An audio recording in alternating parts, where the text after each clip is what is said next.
মধ্যমগ্রামে চলল গুলি। শুভেন্দু অধিকারীর আত্মসহায়ক চন্দ্রনাথ রথকে গুলি করে খুনের অভিযোগ মধ্যমগ্রামের দোহারিয়া এলাকায়।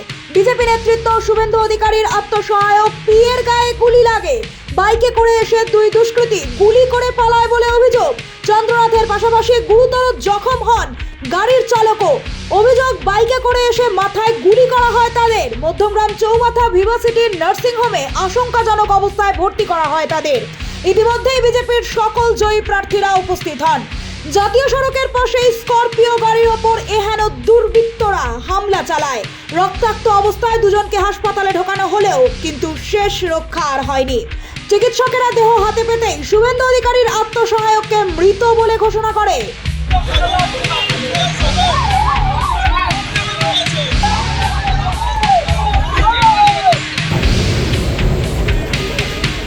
IWN live.